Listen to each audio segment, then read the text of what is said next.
All right. We're on nouns, and there are several declensions of the nouns.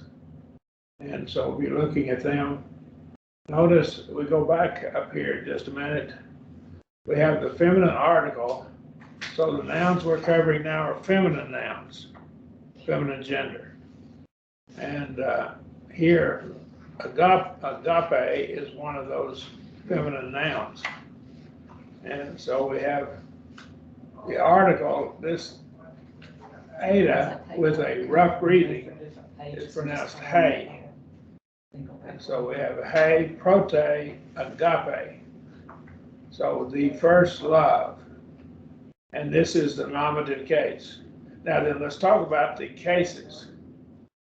What does the nominative case do for us? We had this last week, do you remember? Subject.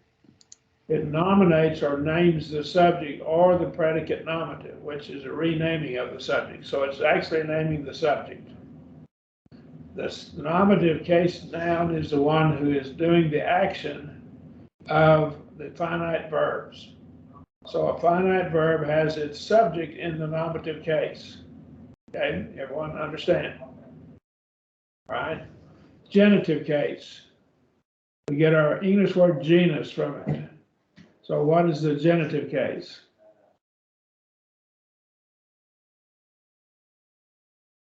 Okay, it functions in two ways. It functions either as possessive case or as a relationship. All right. Say, of the first love is not a possessive case, it's relationship. So, tes, protes, agapes. Tes, protes, agapes, right here, where my mouse is. The first love, of the first love, relating to the first love. Now then, the genitive and ablative case have the same form. So we'll have to get into this a little bit more, but some grammarians don't have but 5 cases. They're looking at the form of them, but all those grammarians that I know of that have 5 cases subdivide them into the genitive case into two subdivisions, and the second subdivision is the ablative subdivision, source or origin, they call it. So the ablative is from here, the ablative case is the same form as the genitive. Tes, protes, agapes. From or out of, originating with the first love. Right, again, a lot of times only context will tell us which one this is. However, sometimes our prepositions will tell us. Right? We have the third form. The first form is nominative, the second is genitive, ablative, same form there. Third form is dative, instrumental, locative. All 3 of these have the same form. Now in English, we have 2 forms. We have the genitive form, maybe a possessive case, apostrophe S or something like that. And all the rest of the cases have the same form. So we're not unaware of having the same form functioning in different ways. But the dative case is your indirect object. Te, notice it has a little iota subscript on it right here. Circumflex over the eta with the iota subscript. Te, prote, notice that little iota subscript there. Agape, notice the iota subscript there. That is frequently, not always, don't learn it as always, but many times, a high percentage of the time, it'll be a marker for the dative, instrumental, locative case form. All 3 of these have that little iota subscript on the bottom of that eta, here and over here as well. So we have dative would be to the first love, that would be an indirect. So the ablative case is source, genitive is the possession or relationship. The nominative is the subject or predicate nominative. The dative case then is the indirect object, right? Now we have the instrumental case. It's same form as the dative, te, prote, agape. with the first love. And so this is the instrument by which we do something. Doing this with the first love. So it's the instrumental case, showing you're doing something by means of something else. We have the locative case, that's location. And te, prote, agape, again, the same form as dative, instrumental, locative, the same form in the first love. So it might be locative of sphere, the realm, a domain of the first love, right? Any questions? Again, this is a contextual question as to whether which of these we have, but however, sometimes we will have a preposition that will be helpful to us. The accusative case, I remember it this way. You point a finger at someone and you're accusing him of something. So what we have here is the accusative case, the finger gets pointed at him. He is the direct object. He is the recipient of the action. So the accusative case then is the direct object. Now, the complexity of the Greek language is very, very powerful because we can take the direct object and have the direct object doing something. Now in English, we got to use some other structures to do that. But here, the accusative case will be functioning, it can function and will function frequently as the subject of an infinitive. Now the subject of a finite verb is in the nominative case, but the subject of an infinitive is in the accusative case.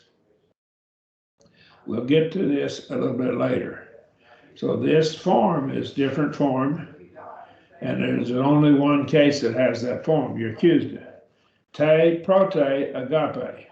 So let me move my mouse across, let you see it. Tain, protein, agape. Tain, protein, agape. Notice it ends with eta, nu. It has a nu on the end. Many times the accusative case will end in a nu, but not always. So we have it here. That's in the singular number. Look over here. We have the, let's go down one. We have here, we have the vocative case. Now, there is a vocative case in the English, but it's not a special form. But we will use the word oh great king, or oh great mighty ruler, or something like that. The vocative case, you're addressing someone. Now, the vocative case most of the time does not have the article, but there are a few exceptions. There are some instances where the vocative does have the article. Most of the time, the vocative has the same form as the nominative case. But there are some words that have a special form for the vocative. Vocative is a case of addressing someone. In this case, prote, agape, and that would be prote, agape. Let me move my mouse across. Prote, agape. That's oh, first love. We're addressing first love.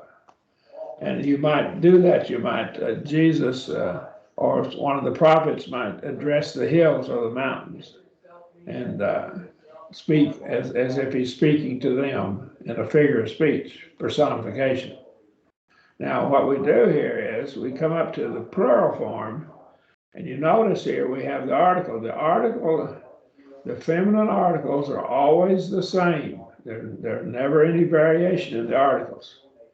So this article where my mouse is right now, and I'll highlight it just a bit, is pronounced high because the iota has a rough breathing on it, so it's high, prota, agape, high, prota, agape, the first loves, right? So that's nominative case. Again, that would be the subject of the sentence or predicate nominative. Tone, proton, agapon. Agapon. There's your article. Tone, proton, agapon. Now, the genitive article, of course, is the same as the ablative. They always will be. But the genitive article in this form is the same form for all three genders. It's the same form for all three genders. And so that creates a little bit of a problem with us sometimes, because sometimes we can't tell it from the article what it's referring to if it's just an article there. Sometimes that occurs. So we have a little problem occasionally. We have to go to the context and worry with it. Tone, proton, agapon. Tone, proton, agapon, again, is the ablative case as well. That would be of or from the first loves. From the first loves. Okay? And what we have here is tis, notice the diphthong, alpha iota, tis, protis, agapis. Agapis. So, tis, protis, agapis. The first loves. That is to the first loves.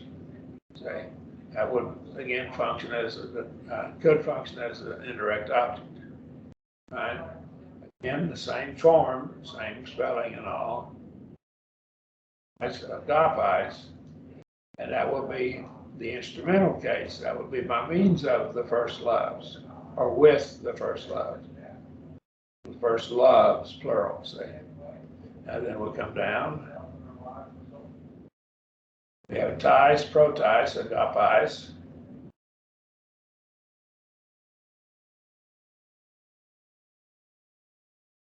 Protis, agapis. And that is in the first love. In the first loves, plural. Any questions so far? Tis and tis, protis, agapis.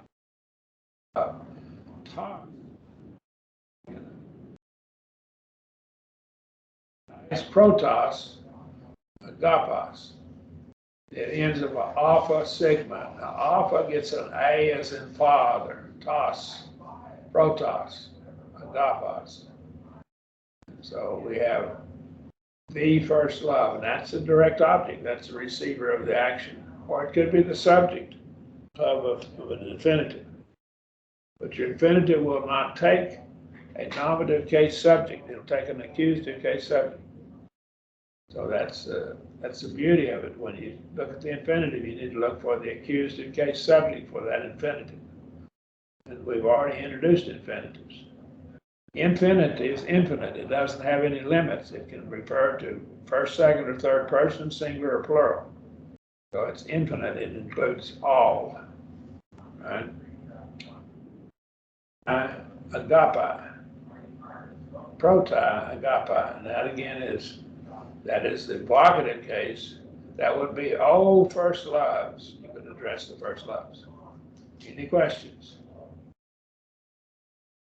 Right.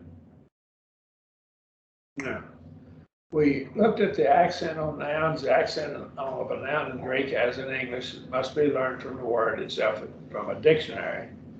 The accent is kept on the same syllable throughout the declension as in the nominative case, if the rules permit it. Sometimes the rules won't permit it. But this is the most important fact when you accent them. We're not going to worry about the accenting quite so much. We're trying to learn how to read it and use it to interpret the Bible. Now, write out the declensions of gay and zoe. We won't do that right now, but we'll be looking at it later. And now we're going to look at our vocabulary here.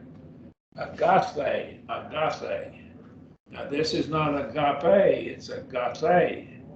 We have a theta, eta is the last two letters, agape. There are two Greek words for good, and one of them is agape, or agape. That's the feminine gender, it's an adjective. It would be listed as agathos. In the lexicons, it's always listed in the masculine gender, so it would end in an os, omega, omicron sigma instead of an eta. So this eta here would be an omicron sigma. That's what it would be. He's showing it in the feminine form. but the lexicons always show it in the masculine form. Okay. So it's always shown in the masculine form if it's an adjective. So this is the word good. The good man, in this case, it's feminine, probably the good woman. Or it could be something that is good, and it's referring to a noun that is feminine gender. The word love is feminine gender noun, so we could say the good love. We could modify that word agape and with the word good. So we could say love is good. And when we say that, we would use the feminine gender. So your adjectives can generally take three different genders, masculine, feminine, and neuter. However, some adjectives don't take all genders, okay? Some do not. Be aware of that. Agape, that's good. This is good in a sense that it's morally good. It doesn't do evil things. There's another word that's for good, and I'll give it to you, but we'll get it much later. Kalos. And that is good because it has all of its parts in the right proportion. Now, whenever you talk about a woman being beautiful, you use kalos, not agape or agape, because you're saying if you use agape, this is morally good, which of course is a very good thing. But if you're talking about physical beauty, you'd use kalos, because all the parts are there and everything's in the right proportion. So that's kind of how people judge beauty, physical beauty, that is. I think God judges spiritual beauty the same way. He wants us to all have the same parts, spiritually speaking, in the right proportions. And when we do that, we're going to please God. But that's another lesson for another time. Any comments or questions? Agape. This word is one of 4 Greek words for love. Only 3 of those, however, are found in the New Testament. And this would be agape. This is a caring concern for. This is a love that will sacrifice itself for the other person, for the good of the other person. It'll do what's good for the other person. Or it will do what is good for the person to whom it is addressed or directed toward. We could even properly love our own selves properly. In Matthew 22, we are to love God with all our heart, soul, and mind, love our neighbor as ourselves. So we find that there is a proper self-love. There is also an improper self-love, but we will not delve into that here tonight. Now, I want you to notice here, this is an adjective up here. It's listed differently in our vocabulary. The listing here, the eta sigma that we see here that I just highlighted is the genitive ending, genitive ablative ending of that noun. What you'll do is you'll drop the eta on the last letter of agape and put an eta sigma, and that will make it genitive ablative form. Let us go up and look at it up here. That's what we see here. What we see here is we have this right here. There's your eta, and that's the nominative case. We come down.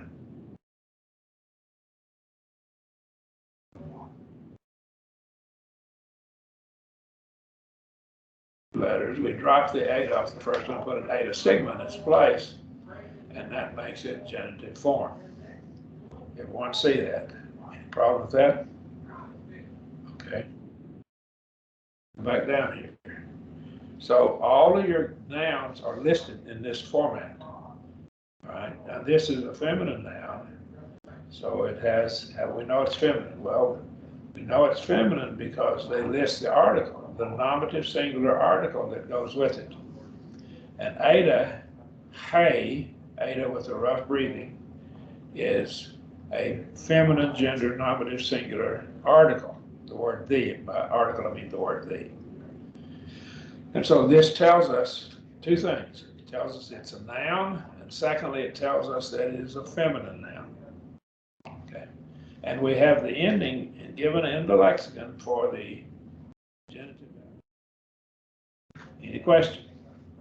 That's a standard format in your lexicons. Okay. have gay. Let's follow that format now. That's a simple word, gamma, eta, gay, and our word geology comes from this. And so all we do is drop the eta at the end, put an eta sigma, make it to be genitive ablative. So gaze would be genitive ablative form. How we can see the gender of it because it has a feminine article. Of course, all of our nouns here are going to be feminine.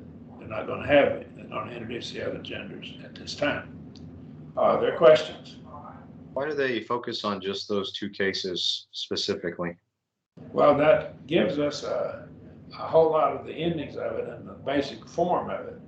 And when we get to it later, we'll see that we can build on this information, and we can figure out all the endings for the other cases from this. We can build it. We have the genitive, we have nominative and genitive ablative endings. And so that there's a standard format. Let me go back up and you'll see the format. Our basic endings, I'll highlight them. Here are your basic endings. Let me highlight them with my mouse. Gotcha. We have eta. It's that. Eta sigma. Well, I hit the wrong key. Cut that out. Sigma. That's your genitive ablative. We go back to eta, but notice it has that little iota subscript down there. It's easy to miss it. That's a jot or a tittle, see? That's one of those words for a jot or tittle. I think the jot is the iota, but I'm not sure. I can't remember which one it is. Jot or tittle, but it's a very small part of it. Now, that's a marker to tell you it's dative instrumental locative. Now that we have eta nu in that form, we have eta nu, and that will be the marker for the accusative case. And then your vocative, most of the time, will have the same form as the nominative, although there are exceptions. Some words have a special form for vocative. All right, so that's the pattern for it, and that's the standard pattern for feminine nouns. All of them are going to follow that pattern. Is that pretty cool? You get the endings of it. Come up here, and we drop that eta and put an alpha iota. That makes it nominative plural. To nominative plural, and then the on ending, omega nu, is always genitive ablative in all genders, that masculine, feminine, neuter. All of them have that same ending in the genitive form. Now, I don't know why it doesn't have a special form for each gender, but it doesn't. And then we have the ice ending, alpha, iota, sigma. And so we have our basic stem. We'll get back to that later. And this ice ending is the marker for dative instrumental locative. So we have this form, and the os ending down here will be the ending for that thing. Change that into an uppercase. I just won't save it. The os ending is accusative, and then back to the vocative, it's same as the nominative. Questions? Okay, so that gives us a pattern for it. Now we have graphe.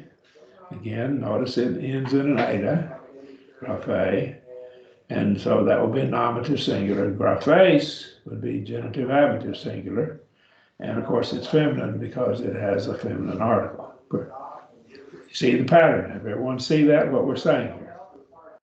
Okay, all right. Didasco is a verb. So we have a verb now introduced here. It's an omega verb. Now, our first lesson was on omega verbs, so we have didasco. This is I teach. Remember, the omega ending is a first person singular. Active. So that would be didasco, I teach. All right? Any questions? Of course, it has all 6 forms, first and second, third person singular, first, second, third person plural. Then it has an infinitive form. Okay? All right. Verb now. It's a present tense verb. Dikai, now break it up. Dikaiosune. Dikaiosune. Dikaiosune. Dikaiosune. Just break it up into the syllables and pronounce them slowly. And then speed yourself up and you'll get it. Dikaiosune. Dikaiosune. And raise it up over the upsilon because that's where the accent is. And of course it ends in eta. Dikaiosune, that's nominative case. Righteousness, it's a noun. And most of your eta, your abstract nouns will be eta. They'll end in eta. Okay, they'll be feminine. Love and righteousness and goodness, and some of the other words are too. Okay, so we have here, we've ended in ace, they'll be of righteousness. And then eta, with the rough breathing, hey, makes it feminine gender, righteousness. Any questions? I know I'm going kind of slowly, but I think we need to get this. Irene, Irene, Irene, and that is peace, peace. And that's nominative case again. If we drop the eta, make it eta sigma, Irene, be of peace or from peace or originating with peace. See? And of course, the hey, rough breathing on eta, makes it feminine gender. Any questions? All right. Now we have in. We find this in some English words. Entrance, enter, E-N-T-E-R, and the word is in, I-N. And it goes with the locative case. However, what he doesn't tell you is it also goes with the instrumental case. And sometimes this word is translated by means of or as instrumental case. And that gets into several questions about the Holy Spirit, for example. The word in, is it instrumental case by means of what the Spirit does, or is it in locative case? So this is in, our word enter, entrance, and some other words. And so that's the word for in, that's a preposition. And it goes with not only with the locative case, but it also goes with the instrumental case. We'll show that later. Now, any questions? We have a lesson on prepositions a little bit later. All right. Now, intole, break it up, intole. Intole is a commandment, intole.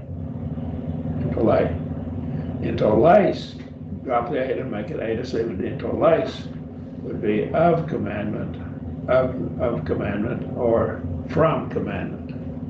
And again, you have to go back to context a lot of times, tell whether it's genitive or if it's ablative case. And of course, it's feminine, notice the eta. Any questions? All right.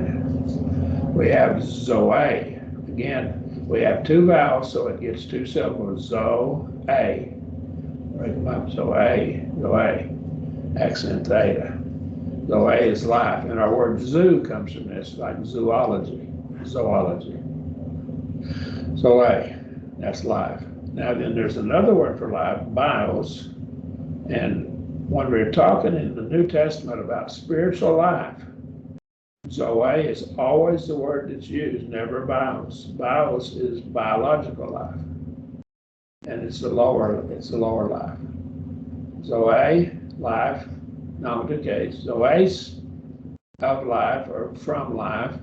And then it's eta, so it's feminine noun. Questions? Now, the next one is just eta with a rough breathing. Hey, pronounce that hey. Hey, just kind of in the back of your throat, you do hey. So that's the article. But that represents all the other forms of that article, okay? Now here we have the word for good that I told you about her a while ago. We had a gothe, the very first word. I'll move my mouse over and wiggle it around. Gothe, that is morally good. And Calais is beautiful. That is good because it has everything in the right parts, in the right proportion, right?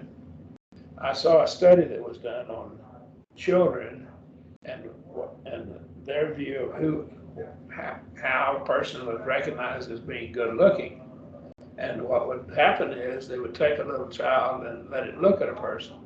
If a person's face was very symmetrical, they would look at it quite a while.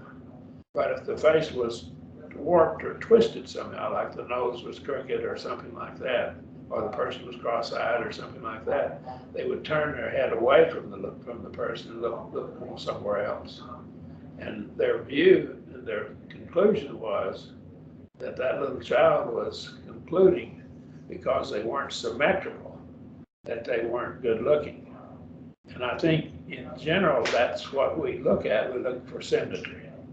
Now, this gets into the spiritual realm and it makes a very good sermon, because we need to be symmetrical. We need to be balanced in our approach to preaching and teaching the gospel.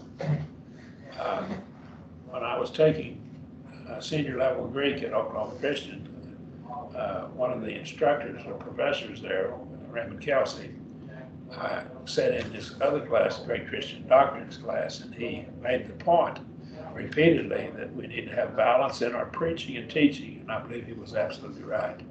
A balanced approach. We can preach on love all the time and not let people understand that there is a just side of God. We can preach on hell and hellfire and brimstone all the time and not see the loving side of God too. So be aware of that. This is Calais, and again, it's not a noun because it doesn't have the genitive form in an article. What it is the feminine form of kalos, which is an adjective. Okay, well, but we'll get to adjectives later. But he has the feminine form here. All right?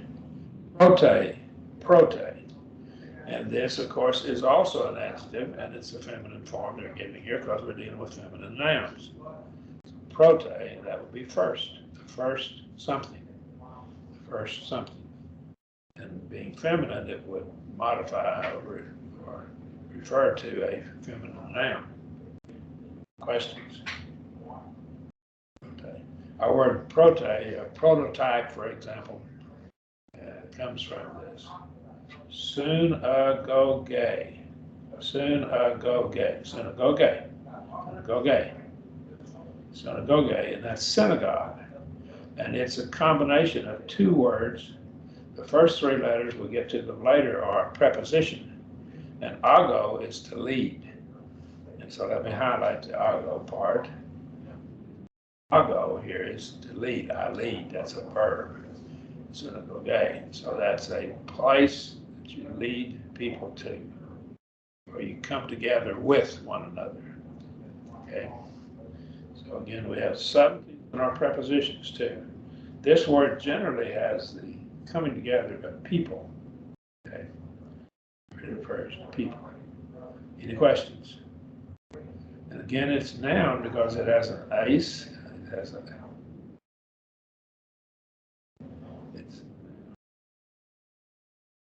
it's ending, and of course it's not slowly for you. Su. In Spanish, they would say, mi casa is su casa. That is, my house is your house. And so su is your. And that's su is you here. It's a personal pronoun, a singular personal pronoun. Su is you. And so we have that pronoun, su, you. And of course, it's declined. It goes through all of the declension. It has a genitive form and so forth. It has all the case forms. Any questions? All right. We'll come back to this. Now, let me point out something. The scholars tell us when su is used, let me go back to it here, used, is emphatic. Why? Well, because the verb already has a pronoun attached to it. So you got a double pronoun there, so it's always emphatic. And I cite several scholars in the notes that I've sent to you that show that, okay?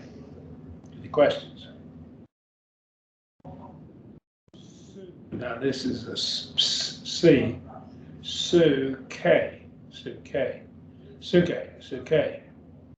And our word psychology comes from this word. And so this is your soul, your life. And of course, it's a noun. And of course, the case, eta sigma ending would be of life. And of course, it's got the hey, the art. So that's life or soul. Our word psychology comes from this, the study of life or the soul. Right? Psychology came into vogue after they decided that evolution had occurred and man, we needed to do something else. We don't need to study the Bible, we need to study something else. And psychology has done a lot of good, but it can be certainly used improperly by people. Nay. Well, nay. Now, if we transliterated that, it would be a P-H-O-N-E. Well, that sounds like a telephone, doesn't it? Phone. Phone, voice. So that's the word for voice. And of course, it's feminine.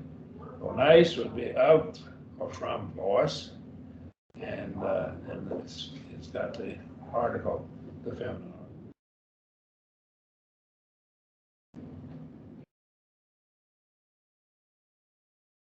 Parabole, 4 syllables.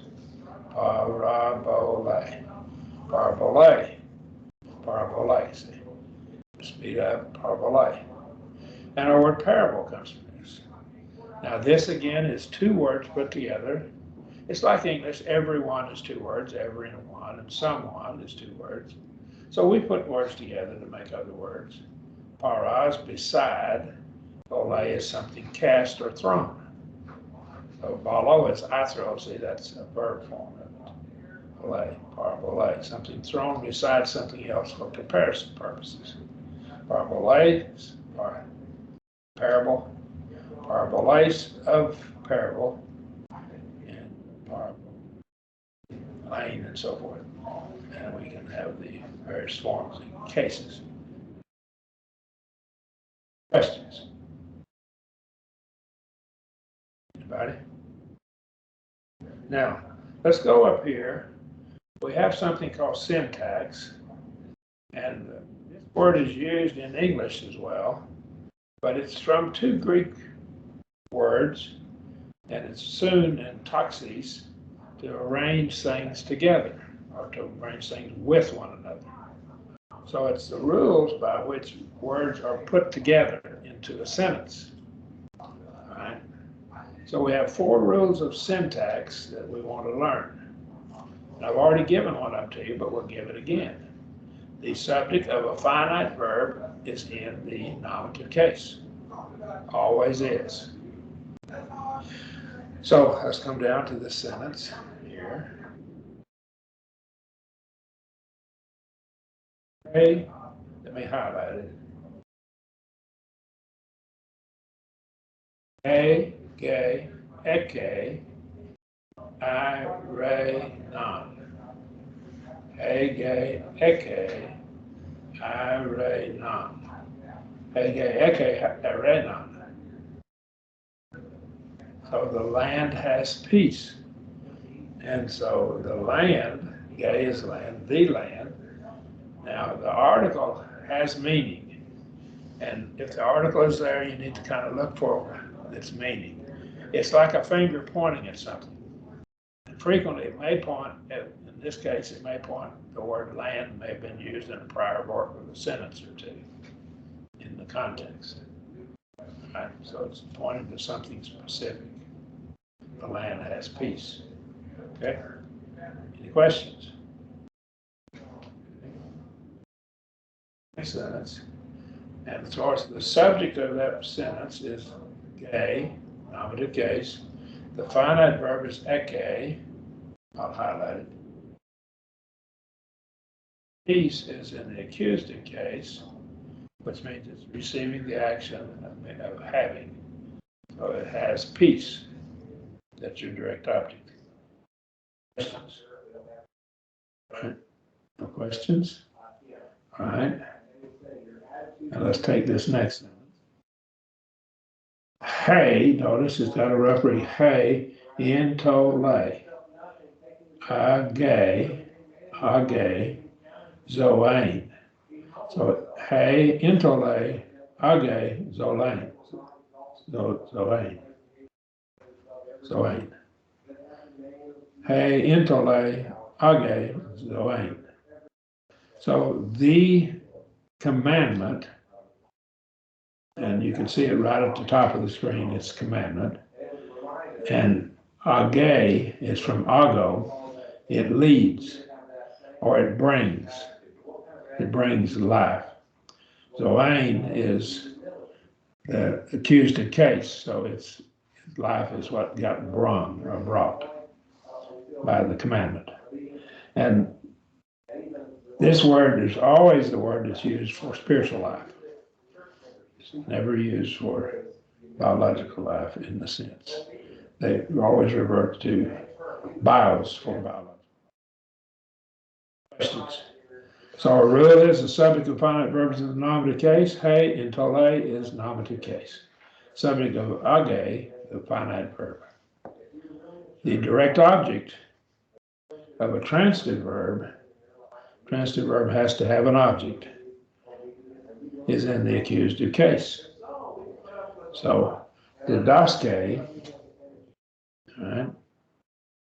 Didaske tos graphos. Didaske tos graphos. Didaske tos graphos. He teaches, or she, it teaches, context has to tell you, teaches the scriptures. He teaches the scriptures. That's how it's translated here. And context will tell you whether it's he, she, or it wouldn't fit very well. Okay? But again, the subject of the finite verb is not stated. It's the word he that goes with the ending on the verb. The epsilon iota ending is third person singular. He, she, or it. Always a third person singular, he, she, or it. And the tos graphos is the scriptures, is in the accusative case, being the subject or the direct object, that is, of the transitive verb. Okay, any questions? Now, so we're not going to get into transitive and intransitive verbs very much right here. That's something important because sometimes some verbs can be transitive in some context and intransitive in another context, same verb in Greek. Right? Genos case, tain into lane. Genos case, tain into lane. Genos case, tain into lane. Got it? You know, in those cases, the elementary knowledge, rudimentary knowledge, you know the commandment. And tain into lane is the accusative case. It's the object of being known. It's what's being known. So that's your direct object of that transitive verb, gnosko. Okay? Let's cover these other two here, and then we will make an assignment to work on for next week. The subject agrees with the verb in number and person.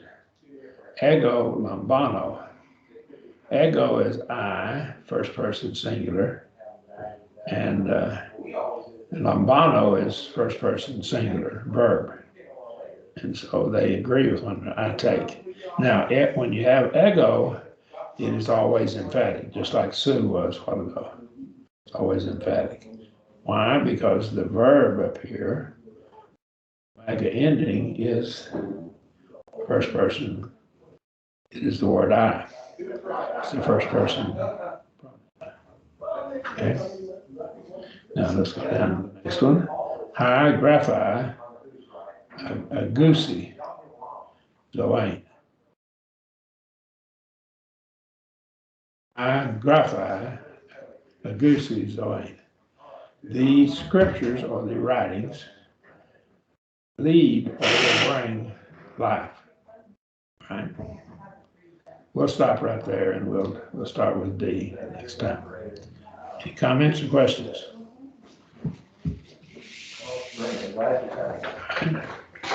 All right. Jerry, how's life for you?